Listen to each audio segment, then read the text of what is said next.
have you even been to the US dollar system? How can you even talk about it?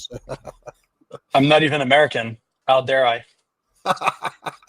All right. So what is the global US dollar system? So I think what I'll do is I'll first upfront mention a few people that are discussing this topic in more technical details, just in case I forget later down the road.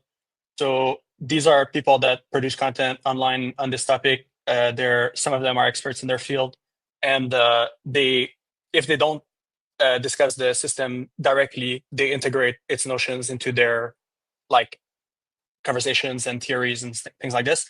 So there's Jeffrey Snyder, Snider, Lynn Alden, Alden, Brent Johnson, which made the dollar milkshake theory, Luke Roman, Gromen, and then there's a really important guy that's a specialist on the central banks called Richard Werner. He's a German economist that worked in Japan in the 90s, and he came up with the quantitative easing. He's the guy that coined the term in 95.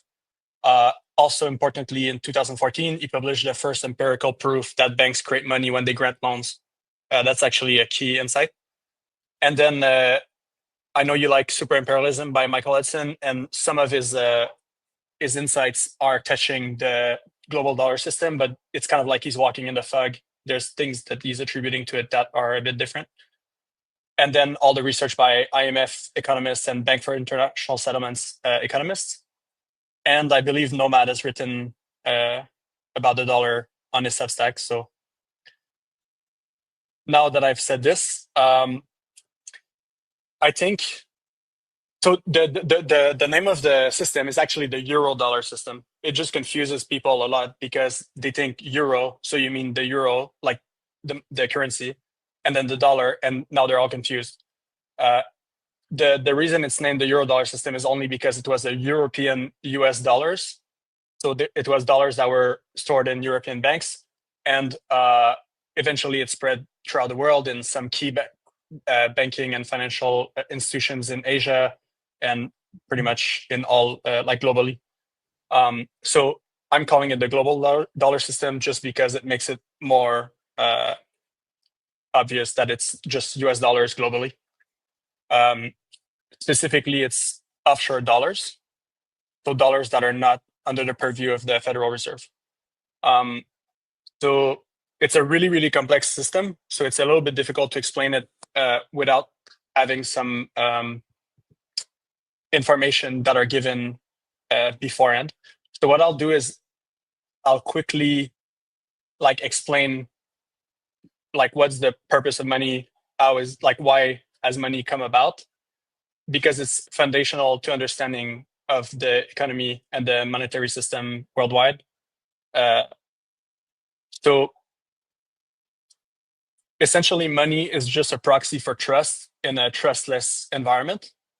So historically, before we had things that represented money or equivalents, you had other types of exchanges, but typically they were done on very small scales, which meant that people knew people they could trust or not trust. So people would make promises to others to deliver maybe grain in a few months when the harvest happens, in exchange for like a cow right now, or poultry, something like this. Or the king in a realm, the leader of a clan, would tell another clan or another king that they're going to exchange a bit later some amount of their goods for some other item or some other key resource that they needed. So this is where money comes from. Essentially, it's as soon as you make a promise and you defer the completion of the activity, that time difference is essentially what credit is. And it essentially requires trust. And this is what creates money. So the time between the completion of a transaction and the initiation of a transaction is essentially what money is. It's taken many forms over time as societies and civilizations have grown. So what happens is, as your society grows, it's very difficult to keep track of who to trust, who not to trust. So people came about with proxies for that trust by essentially doing transfers of goods like cloth or like shells or whatever, but also coinage. And essentially, the better the type of currency, well, not currency, but money you could get your hands on, the higher the trust you could provide to people. So like between kingdom, enemies, friends, etc. Which is when you had the advent of gold. So I'll give you a space to chime in. Yeah, Maybe. yeah. I think it's probably worth, because I have a I have a video which still gets commentary almost every single day. It's called it's about MMT, modern monetary theory. Yeah. It's basically called something like modern monetary theory debunked or against it. And I basically give a version of that origin of money story that you just spun. And I would say the most common complaint that I get on that video is that actually money didn't come about that way that you just described. It came about basically because of debt, because of IOUs, and because of basically there needs to be a government to sit underneath debt guarantees, and so the history of money is a history of debt, and the history of currency, right, i.e. government currency, comes about almost solely because of the debt market. Do you have a rebuttal to that, or a counter, or do you accept that argument? No, that's very true. Sorry, go ahead. Yeah, I was just going to say a couple of things. No, that's absolutely true. There's a very good book on this by an author called David Graeber, and it's just called Debt. That's what it's called. And like you, he argues, the history of money, especially central bank issued currency, is indeed the history of debt. And the second point is just on modern monetary theory. I remember that video very well, and I think you've been proven right in the post-COVID global economic collapse, really, haven't you? Because that's exactly what the Biden response was. Obviously, the QE, quantitative easing, and the money printing. And I think you've said a couple of times, haven't you? The reason why we're in this predicament at the moment is not because of Russia invading Ukraine or anything like that. It's because of all these periods of, excess liquidity, funny money being pumped into the system, mainly led by the Federal Reserve. Because it's reached the M0 money supply is my explanation. Because the MMTers were like, look, we did quantitative easing and there wasn't hyperinflation. Libertarians owned, and so all of this ties. So all of this can be explained by their either misunderstanding of the Eurodollar system, the global dollar system, or general misunderstanding of money. So the description you made of debt being the backbone of like monetary systems is completely true, but it directly corresponds to the description I just made about trust. So essentially, economic activity was very limited in scope historically before state-backed currencies, specifically because trust was a major requirement for any type of trade. Like if you don't have a means to guarantee value, let's say like a gold coin, and you're promising to someone that you're going to deliver like half of your grain in 4 months for some like poultry right now, the person needs to trust you, because otherwise they might like die of starvation, so essentially when you're doing that extension, that's debt, right? So even like interpersonal trusted transactions are debt based. The difference is that people don't necessarily keep a ledger of like those type of transactions beyond just remembering, because the liquidity of those transactions is very small, because you need to actually know the individuals or the people in your communities to do those deals, right? And when you're extending that credit, that debt, this is the creation of money. Technically, that's like a no material, like a material-less money, right? So people don't count those type of interactions as money, but your monetary base evolved from this status.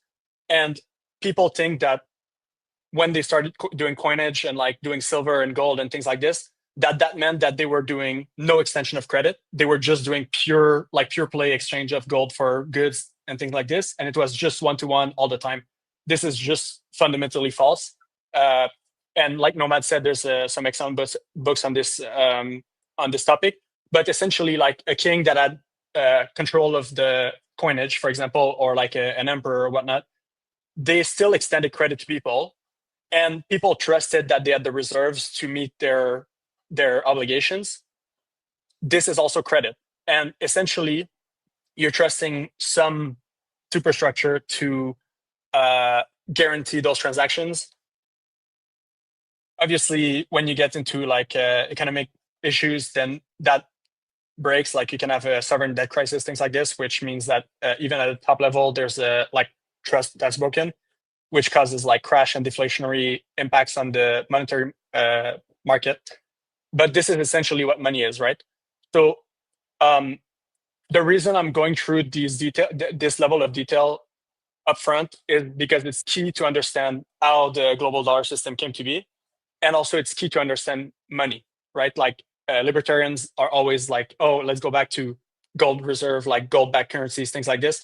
Even in systems with gold, you're limiting the liquidity of your system because you're like requiring a material thing to be exchanged at a certain point.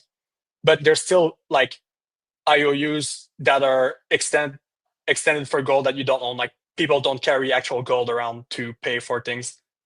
Even like in the 1800s and 1900s. And essentially, like without going into too much details about gold and whatnot and that whole conversation, then we can go into the conversation of what is the global dollar system. So so every time I say global dollar system, that means euro dollar system. It's the same thing. It's just easier to not get confused without the word euro. So the global dollar system, it's the biggest market worldwide. Like it's the biggest amount of money represented as US dollars is in the like the global dollar system.